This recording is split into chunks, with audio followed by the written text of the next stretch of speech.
Hey there! Welcome back to the Spatial Audio Workflow series. In episode 1, we collected all essential information for the project. Now, in episode 2, we'll dive into the audio document and the field recording preparations. And we discuss some tips and tricks along the way. Are you ready for it? Let's get started. In episode 1, we of course have filled in the intake audio production form. And now all the answers are being collected in a Google spreadsheet. And this spreadsheet, we can see over here, every column can be exported to a spreadsheet or a document.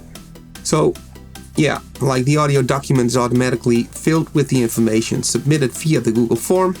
And this document serves as a guide throughout the project, avoiding ambiguities and ensuring a smooth output. And it's important to review the audio document for accuracy, as it will be our reference during the whole audio production process. Okay, alongside the audio document, we also have an audio quotation sheet that is automatically filled with project information, also from the intake form. Again, we're working with the curly braces and Document Studio to fill in all those curly braces. And this sheet helps us estimate the cost of the project and allocate resources accordingly. It's crucial to review this sheet as well, as it helps us manage the budget for the project. With the audio document and audio quotation sheet in place, we can now create a recording plan.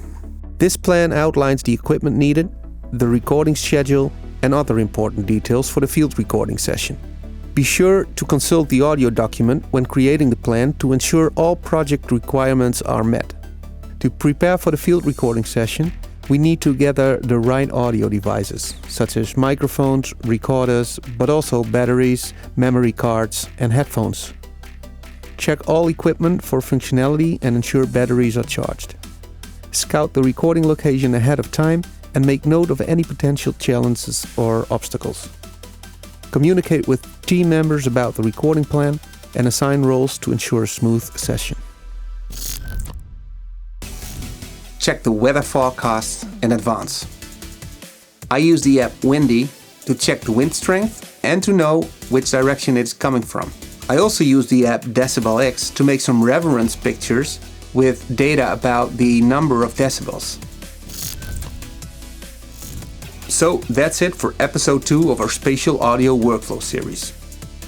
With our audio document, audio quotation sheet, and the field recording preparation complete, we're ready to head out and capture some amazing recordings. In the next episode, we'll dive into the field recording process. So stay tuned, happy recording, and see you next time.